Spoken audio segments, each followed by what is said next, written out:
Welcome, ladies and gentlemen, Bryan Callen to the studio. It's good to be on the Niko show, the mother of all shows, guys. It's the mother, the papa. Is Niko Greek? It is. Yeah. Give me something. Come on, man. I give lived me a in Greek. Greece. Give me my dad I lived in in person. Yeah, I lived in Koronaki Square. Koronaki. You speak Greek? Yeah. Oh, man. Ask me if I speak Greek. Do you speak Greek? Okay. Oh, that means no. See that, guys? See that? I'll break into Greek if I want on the Niko show. I love that. We're trying to do this event where we're going to be broadcasting from different popular like breakfast locations in the Valley because, you know, we want to try to build the brand of the show and make a name for ourselves in different areas. And we also want to celebrate like the mom and pop shops. Yeah. So, our promotions manager, Sandy, was like, I tried to reach out to this diner, but they won't answer the phone. I'm like, maybe they're just busy. You got to keep at it. Or better yet, ask for the owners. And she goes, well, I can't even get somebody on the phone. How am I going to ask for the owners? And I go, I bet they're Greek. Let me take care of this. Let me take care of this. 100%. This stereotype is 100% true, by the way. 100%. Greek people own diners. I got another stereotype when you're done with this story. Since you called him up. So I called him up, and Varvara answered the phone, Barbara. Barbara. So Varvara answers the phone and she's like, hello, your name's Niko? You're Greek. Okay, we have a meeting on Monday. Seriously? So we got a meeting. So good. I'm in my 30s. I'm on a cruise with my buddy. And this nurse, she's in her 30s. She's smoking, kind of a brassy. And she's a urology nurse. Oh. And she's there smoking. And so my buddy, she's probably almost 40. She's doing it for 20 years. She's smoking. And my buddy, who's a smart aleck, goes, seen a lot of wangs, huh? She goes, yeah, sure have. And he goes, who's got and before he even gets out, she goes, the biggest wangs? The Greeks. The Greeks. And your name is O-U-S, forget about it. And so I've never thought of that. So whenever I meet a Greek guy, in a very straight way, I think to myself, the kid's doing all right. That's amazing. Just realized there's a 12-year-old behind me. You clapped just now, Please do not confirm or deny that. All I want to say please. is, Niko, congratulations. It's my pleasure. Niko, listen, at the end of the day, you win. Listen, you win. Bryan. My last name, it ends in O-U. Not O-U-S. No. Okay? So but it's close. OU counts, my friend. OU counts.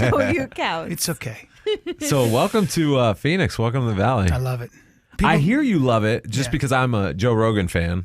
So I hear you on the show all the time. Right. I'm getting into Fighter and the Kid. I got to catch up. I'll be honest with you. Okay. It's okay. But I did from my what I've last heard, one was it's with really Will good. Sasso. Very funny this With last who? episode. With Will Sasso. Oh, nice. Very funny. He's hilarious. Sasso's a great comic. So how do you like doing podcasting? I mean, you know, it's very lucrative. Yeah.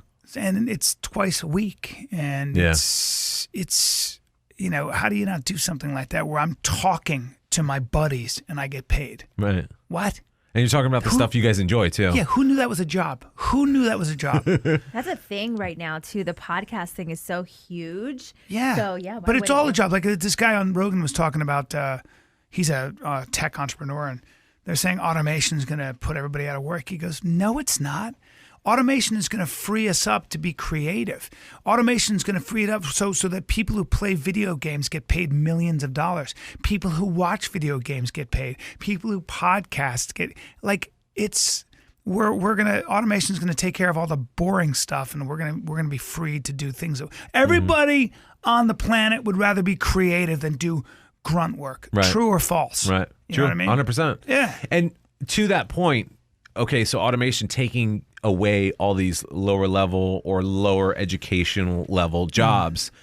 Our education level as a whole is going to rise too. It already so is. it's going to exactly. So 'Cause it's going to be it's like, well, hard who's to- going to dig It that has ditch? to, And it's like, yeah. well, if you're not, you're going to be educated to the point where you're computer programming. Yeah. So you won't have to be digging ditches. That's what you get the machines for. Well, dude, think about what Rogan does. Like Rogan, his podcast, British welders. My buddy is on a boat, and he's an artist, and he paints these huge paintings for all these big luxury yachts. He's hanging out in the north of France, like or Normandy, wherever that is, with a bunch of British welders. Yeah. I don't like this, you know. So go, do you want some of this? So get a pint like that. It's got this sort of really strong, and they're not educated, Right. but they know who I am, and they're having a conversation about universal basic income, the pros and cons. Well, I mean, at the end of the day, I'm not sure. And when did that happen? Never. So ideas belong to everybody. There's no such thing as being educated. Nowadays, you can listen to a podcast and get educated because all you're doing is getting ideas that are stuck in books and stuck in the brains of stodgy academics, and they're going into your ears and getting into your brain. Mm-hmm. Yeah. So guess what? You're more educated. Absolutely. It ain't that hard. It's just ideas. I love it. I'm not a huge podcast listener, but I definitely try to do it as much as possible. And just like Joe Rogan has the most interesting dude, Neil deGrasse Tyson, yes. Brian Callen. Oh, come on. Thank you. But honestly, he's got Stop some it. very. I just heard him with the English comedian with the long hair that was in Russell Brand. Russell Brand. Yeah. The guy is crazy good. Really? I don't know. I can't really fact check him because I'm not that Well, you know smart. what's funny about Russell Brand, because I'm older, I get such a kick out of this, because Russell Brand is new to the he's very smart and Right. everything else, but Russell Brand is also quoting Joseph Campbell. And just for me, I went through my Joseph Campbell phase when I was in my 20s. Okay. For me, it's a little bit like, Elton John's a really good piano player. Do you guys know that? I'm sorry, but not to be all due respect, but it's just funny He makes how it sound really good. look, he's great, but I when I hear this, I'm always like, hey, bro, Just grit your teeth. I hear what you see. A lot of books. Shut him down, Joe. Shut him down. No, it's a lot of books and a lot of people. What they're doing is they, like Malcolm Gladwell, who wrote Blank and The Outliers. He's just taking information from other people and putting it together in a book. Right. These are not He's original repurposing thoughts. it. Sir. Yeah. Not original. It's not. Russell Brand is. I think he should have stuck with comedy. He was great, but it's not like what he's saying. All due respect, because I do like him. Yeah. But it's not like what he's They're not saying original is thoughts. new. Yeah. He's just kind of repackaging I got you. and not even repackaging maybe. Well, they say that there aren't any more original ideas, or even they But say there the same are. thing about music too. Yeah, I don't know about that. I don't think we've discovered everything. If you listen to Peter Thiel, I had dinner with him. Peter Thiel, the Yeah. the PayPal guy. That's an original thinker. Right. And it was so glaringly obvious that what I do is I piece together a bunch of stuff I've heard and I can make it sound like it's mine, which is what I do because I'm a liar. And then you talk to him and he's just original. And you're like, oh, dude, I never even... Oh, that's why you're a billionaire. Oh, yeah. Oh, yeah. And I make That's believe why for you a know living. Elon, you're buddies with Elon, and you created a Yeah. company that makes billions. Yeah, because you think outside the box. That You're was a one of lateral the things I thinker. picked up from Corolla, actually. I heard, what did he say? He said, look, I get the whole presidential figurehead, serious person that represents the entire nation. Okay, we need that in America. We need that one guy to lean on. He goes, but I think we should get all the smartest people in the world, Elon Musk, Neil deGrasse Tyson. You take care of space adventure and exploration for our country. Elon, you take care of economics because right now the dude is messing up. And you get But all I these people. have a huge argument against that. But Okay. Yeah, because that's I'm not saying that's who said this? Who was that? Corolla. Corolla, yeah. It's a cool thing to say, but it's basically that idea was thought of by Socrates, well, actually by Plato, and probably Aristotle, which was the philosopher kings. Okay. So the philosopher kings should run everything, get the smartest people. The problem with that is that's not democracy. That's Right. essentially an oligarchy, an aristocracy, a monarchy, because and it's been discredited. The founding I got fathers you. went, hold on. So there's a great rebuttal to that. Would you rather be ruled by the Harvard faculty, very smart people, or the first 2,000 names in the Boston phone book? And if you believe in democracy, the answer is the first 2,000 names. You don't know who they are. Right. But you would be right to choose the first 2,000 names in the Boston phone book, regardless of their educational level, because there's a wisdom It's to a mouth crowds. of the people. And human beings know. Yeah. They know. You don't need to read all the books. In fact, the Harvard faculty would ruin things because they're too smart, too educated, and they lose sight of what really matters, in my opinion. I talk to a lot of academics because I have this other podcast. Guess what? They're super myopic. They live in the bottom of a well, and all they can see is their sliver of the sky. They don't understand how the world works. They live behind walls and in books. They can all kiss my ass. They've got their role, but I love when people. I'm not I'm not intimidated by academics at all. They live in books. You don't live the way I do, bro. You don't have to make. Not even close. You don't have to make like a business. I got to make a business. I got to work on a brand. I got to communicate with people, real people who work for a living with their hands, who smoke, who are in the military, who did sports. You don't. Your friends are all speaking the same language, and you're in a purified echo chamber. Sure, you go out and do field studies and ask people questions, and you read nonstop. You read studies nonstop, but it doesn't mean you know more about life. And that's the one thing I've learned. I've spoken to 400 academics, some of them all-stars, Pulitzer Prize-winning historians. They are important. They write great books. They don't know more than you do. They don't know more than our average listener does. I love that. They don't. And it's important to keep that in mind. It's important to realize that really smart people should not be running your lives.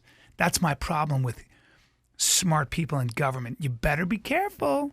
Yeah, right. Just stick to what the founding fathers said, man. Of the people, by the people, for the people. I don't think we live in that now, but why am I talking about politics? Bryan Callen at the Tempe Improv. Thursday, tonight, Friday, Saturday. I swear to God, I'm much funnier than this. On a much more serious note, tell me about Eddie in The Hangover. Well, my friend, it's for me. I was not playing Greek, but I was playing. He was from Lebanon. It's the same. And the guy was supposed to be from New York. How did you get? I wouldn't say typecast, but you're definitely hired to act as an impression. I just know the director, dude. Okay. Oh, okay. And I came in for an audition, and he likes me. That's why I got it. Just go. Just do your thing. And I was supposed to be a guy from New York because I know how to play that guy. You don't remember me? You don't remember Eddie? Come on! I thought this guy was gonna. And then at the table read, I'm with Ken Jeong and Bradley Cooper and Zach Galifianakis. Nobody was famous back then. Nobody. Right. And so I go to Todd, I go, if he owns a wedding chapel in Vegas, that's not an American. That's not a New Yorker. That's a Greek guy. That's a guy from Lebanon, from Armenia. That's a guy from, he should be. A Russian. Yes, he's from Russia, but he should be somewhere with an accent like this. Listen, guys, I marry you now, okay? That's it. And they started laughing because I lived in Lebanon, so I know how to swear in Arabic. It's so good. Dude, they were like, that's it. And then he let me improvise let me do everything. He just let me improvise all my lines. Perfect. That's great that they gave you the liberty to do that, because sometimes people get stuck on their vision instead of really. Well, good directors do that. Good directors like Todd Phillips have the confidence, and they cast you because you're a comic. Yeah. And they know that you're going to bring something. They know that here's the suggestion, which is the script. And then they're going to always let you, like Ride Along was the same thing. They're always going to let you improvise and just add something. Flex your comedy muscles, for sure. Because the writer has his suggestion, director has his suggestion, and the actor has his suggestion. Great actors like John Malkovich, Robert De Niro, they would always do something spontaneous. They would always surprise you with something. There's a great scene in a movie where John Malkovich plays a sniper and Clint Eastwood plays a guy who is trying to protect the president. And at one point, there's this scene. I can't remember what it was called. What is that movie? The guy's got a gun, and he's hanging. He can't really shoot John Malkovich. And John Malkovich looks at the gun, and he puts his mouth over it. He just goes, oh, and just sucks the gun as a you can't shoot me, so let me just taste the metal, and then just walks away. And it's like, damn. And that wasn't scripted. written. No, Wow. That's why John Malkovich is John Malkovich. You go, oh man, like I did the Joker with Joaquin Phoenix, right? Yeah. And I was in there for 5 days. He's going to win an Oscar. I've never worked with an actor like that because I'm in there. He's and he a would maniac. dude, He's incredible. he would do things. I did a thing where he reacted to it, and it's not going to make it in the movie, but like you never knew what he was going to do. Like you didn't know. At one point he did something where we thought he broke his hand, and the director looks at me and goes, I think he broke his hand. Like he was so spontaneous. And I didn't even say hi to him. I was always just nervous around him. I didn't know what he was going to do. But that's what really great actors do. It's like method acting, 100%, because he's not even. He's going to do, he's in a state. Don't say hi, Joaquin. Don't say bye. Don't just get out of his way. When people are working on that level too, I've been doing this for 25 years. When you see somebody working on that level, you're like, I'll stay out of your way. Do you think it's ostentatious, or do you think it's really like? Usually it would be a punch in the face, but I mean, with a guy like that, when I got there and I saw the first scene, I wasn't even in. I was watching it on the monitor. Yeah. I went, oh, he's going to win an Oscar. I've been doing this forever. I've studied it. I know acting. I was in theater school. I did theater in New York and L.A. I know acting. Well, say what you will, but I'm doing it forever. I know the difference. No, you're doing great, man. I know that I'm okay, but I know the difference. I know, and when you see a guy like that, it's like Teddy Atlas when he watches a boxer, he knows the difference between a great boxer and a good boxer. Yeah. I'm the same way. I've just watched it too long. I've done it too long. I tried to be great. I never was. So I know, and I saw one frame. I saw one scene. It was heartbreaking, eerie, and beautiful at the same time. I just went, oh, well, I can't do that. And also, he's going to win an Oscar. And the Academy Award goes to. He can suffer. A guy like that, the discipline on a dude like that is a different level. It's just different. That guy can suffer for 3 months. The rest of us have to go eat. That guy will live on an apple and cigarettes. That's crazy. It's crazy. That is. The dedication. Yeah, and when coming you see from that, someone you get out of his way. Obviously lives in that world and has experienced it, is so educated in it, it's that much more refreshing because to us, we're just guys who think that a lot of actors and celebrities and movie stars are just assholes. They're not usually, actually. My experience is that they're... I had an acting teacher who says when an actor reads in the newspaper, he weeps. Yeah. A lot of actors are very, if you really, yes, they might be bristly or they're very insecure. Yeah. And thank God, they probably have low self-esteem. Thank God. It's what makes them who they are. But I think at the end of the day, you can't be a really good actor. Some of them might be, there are narcissists that I know who are great actors who are narcissists. They have a condition, but they don't last. They get found out. And they become impossible to work with. But the ones that really do very well, the one like someone like Kevin Hart is a beautiful, generous human being who does things when you're not looking that you wouldn't believe. But the actors I know, Bradley Cooper is a great guy. Sorry, he's always funny, great, and generous. How well do you know? He's very well, but he's ambitious. But I mean, that's is he dating Lady Gaga? I don't know about that stuff. Okay. I don't know. I could probably find out, but Just it doesn't saying. matter. If I knew, I wouldn't I've heard some tell rumors. Yeah, but I've heard nothing but great things. I know people that know her very well, and then who know the difference, and they just say she's an outstanding human being. I don't doubt person. it. I don't doubt my, it. She's the a woman, little bit crazy, the mother of though. my children knew her in New York. Yeah, they are though. They're a little bit crazy, but that's what makes them. But it's not crazy. It's more like a burning need to be original, and they refuse to compromise. They refuse to be mediocre. They refuse to be derivative. They refuse to be to take orders. They can only do what feels like the truth. And those kind of people are difficult because they're not gonna compromise themselves. Remember what they do when they sing a song, when they act, it lives forever. It's not your face, it's theirs. So if you get their wig wrong, No, sorry, no. This is going to live forever. It's going to be there forever. I'm responsible. No, get it right. I love it. That's how they are. Why do they eat a certain way? Because they need their energy. Because they're terrified to be bad. Because everybody's watching. So the pressure is crazy. So the people that I've seen that are like Bradley or the people that really are famous, that it's not an accident. They're highly disciplined. They're beyond disciplined. It's a different kind of discipline. You know why I'm not a movie star? Besides the fact that I'm not. Because you're not highly disciplined? Because I'm disciplined. I'm pretty disciplined. Okay. I'm not close to as disciplined as those guys. Wow. I'm not. Don't want it that badly. Don't want to suffer. Yeah, exactly. Does it make your life happier to be that disciplined? I don't know.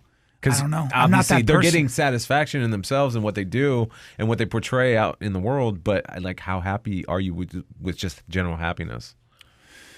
I don't know. This is a crazy psycho conversation. No, but accomplishment and original self-expression are what drive a lot of people. Think about it. Yeah.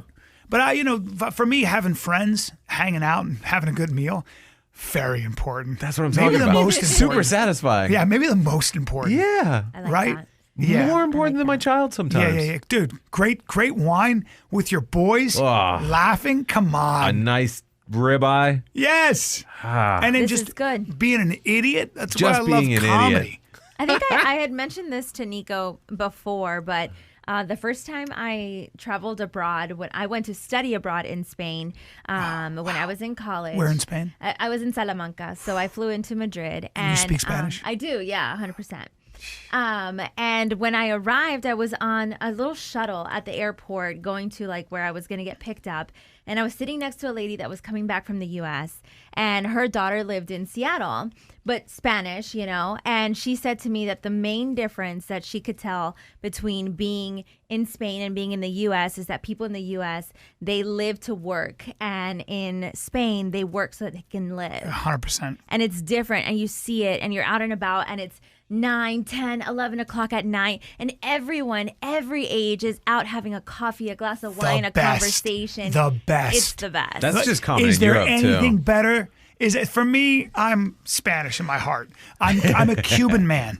I'm a Cuban man. I'm from Barcelona. Whether you know it or not, I am Spanish. Yes. And I will salsa right. I've never even salsa, and I know how to do it. I am from Spain. Ask me what I do.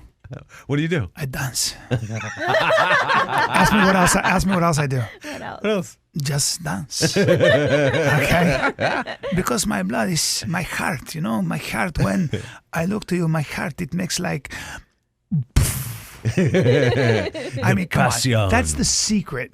That's the secret, dude. Yeah. When I go to Miami and it's Cuban, Venezuela, Colombian, I'm telling you, I've said this so many times, they have a secret. Which is, there's something about like the toughest people in the world, the toughest people, in my opinion, Mexicans. Best fighters, the boxers, the MMA guys. Yeah. Take a look at Henry Cejudo, Tony. I mean, it just goes on and on. Tony Ferguson, who I'm sure has got a lot of Spanish. There's something in the culture of never quitting, of you just keep coming forward. That's a different kind of. That's like the mixture of Spanish with Aztec and Inca. That's a different Warrior, thing, bro. yeah. Warrior. Oh, like in their blood. Like if you're gonna fight a man from Mexico, pack a lunch. I promise you're gonna quit before he does. I promise. Oh yeah. But then there's the romantic. Then there's Spain, and then there's that's a whole. And then there's South America. Oof. It's all bro. that. I think that it's all the same energy. But Mexicans have the ability to express it physically, like in anger and fighting. They can bear down. Whereas in Spain, they express it in lovemaking, Yeah, dude. and passion. In and flamenco, in South America, salsa, they express merengue. it in climbing mountains. Yes. The This is Andes. This is all true. The end. By the way, I'm 100% Mexican, so I agree with that. God bless you. Yeah, Oh, yeah. I agree with that. The passion and the Oh yeah. The ferociousness, the ferocity. Just a work ethic, like a work ethic, and This woman has 5 jobs. no, they don't, no, and nobody's I'm not complaining. being sarcastic. No, I believe it. She has to go to work, actually. She has another full-time job. Is that true? it's true. That's incredible. That's ingrained in you. That you see it because you have an example as you grow up. Oh yeah, no one works harder than my parents. So I believe I it. can't complain. That's that's the story of Mexican Americans. Dude, thank you so much for coming by. Thanks for having me, Niko. We had a great time. So you're going to be at the Tempe Improv Yes. this weekend? Tonight. Tonight. Tonight, 1 show, 2 shows tomorrow, 2 shows Saturday. Okay, so you're going to be busy. You're going to be out there. I'm going to be out Okay, there. but I so love it. where can people find you, find more info? BryanCallen.com. My special Complicated Apes is streaming on Amazon now. Don't worry about the reviews. 5 stars. Who said that? Did you say that? That's so nice. Thank you so much. Thank you so much. All right, man. But whatever, man. Thanks for coming by. We appreciate Thanks it. for having me, brother. That was Bryan great. Callen. Bryan Callen, Oh, yeah. a Cuban man.